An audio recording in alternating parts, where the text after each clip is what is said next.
আসসালামু আলাইকুম এভরিওয়ান। আজ আমি আপনাদের বিকেলের নাস্তার জন্য খুবই মজার একটা রেসিপি তৈরি করে দেখাবো। চাইলে এটা বাচ্চাদের টিফিনেও দিতে পারেন। খুব সহজেই খুবই ইউনিক একটি রেসিপি আপনাদের সাথে শেয়ার করব।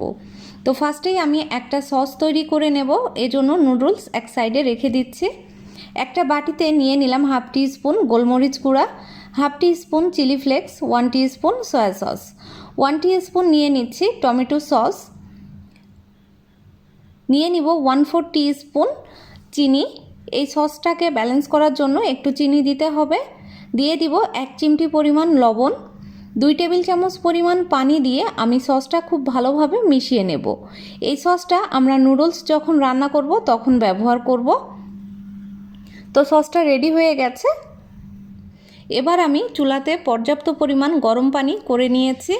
এতে আমি দিয়ে দিচ্ছি নুডলস 2 মিনিটের বেশি সিদ্ধ করার প্রয়োজন নেই, যেহেতু ইনস্ট্যান্ট নুডলস, তো খুব তাড়াতাড়ি কিন্তু নুডলস সিদ্ধ হয়ে যাবে।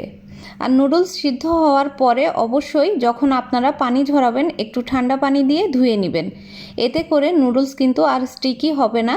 তো দেখুন নুডলসটা খুব ভালোভাবে আমি সিদ্ধ করে নিয়েছি। এবার আমি একটা স্ট্রেনারের সাহায্যে পানি ঝরিয়ে নেব। এবার নুডলসটা রান্নার জন্য দিয়ে দিব 2 টিস্পুন সয়াবিন তেল, এর মধ্যে দিয়ে দিচ্ছি 1 টিস্পুন পেঁয়াজ কুচি, দিয়ে দিব একটা ছোট সাইজের কাঁচামরিচ। এবার আমি একটু ভেজে নেব পেঁয়াজটা। তো দেখুন পেঁয়াজটা আমি একটু ভেজে নিচ্ছি। পেঁয়াজটা ভাজা হয়ে গেছে। এর মধ্যে দিয়ে দিব সিদ্ধ করে রাখা মুরগির মাংস, এটা আমি আদা রসুন দিয়ে সিদ্ধ করে নিয়েছিলাম। এবার দিয়ে দিব নুডলসের মশলা। এবার আমি মশলার সঙ্গে খুব ভালোভাবে মাংসটা ভেজে নেব। আমি এখানে মুরগির মাংস ব্যবহার করেছি, আপনি চাইলে এই জায়গায় চিংড়ি মাছ অথবা বিফ দিয়ে অথবা সসেজ দিয়েও রেসিপিটি তৈরি করতে পারেন। তো দেখুন আমি কিছুক্ষণ ভেজে নিয়েছি আর খুব সুন্দর কিন্তু একটা স্মেল বের হচ্ছে। এবার আমি এর মধ্যে দিয়ে দিচ্ছি আগে থেকে যে সসটা রেডি করেছিলাম সেই সসটা দিয়ে আমি খুব ভালোভাবে চিকেনের সাথে মিশিয়ে দেব। যখন সসটা ঘন হয়ে আসবে তখন কিন্তু এর মধ্যে নুডলস দিয়ে দিব। আপনারা এই রেসিপিটা একবার তৈরি করলেই বুঝতে পারবেন যে এটা খেতে কতটা মজার। আর বাচ্চারা তো এই ধরনের খাবারগুলো খুবই পছন্দ করবে। আর মেহমান আসলেও কিন্তু খুব সহজেই এই রেসিপিটা তৈরি করে দেওয়া যাবে। অল্প সময়ে কিন্তু এই রেসিপিটা তৈরি করে নেওয়া যায়। এবার আমি সব কিছু খুব ভালোভাবে নুডলসের সাথে মিশিয়ে দিচ্ছি। তো দেখুন মেশানো হয়ে গেছে ভালোভাবে।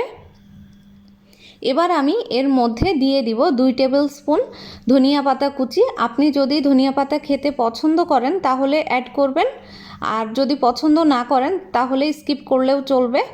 তো আমি সব কিছু খুব ভালোভাবে আবারও মিশিয়ে নেব। মেশানো হয়ে গেলে কিন্তু আমি চুলাটা বন্ধ করে নেব।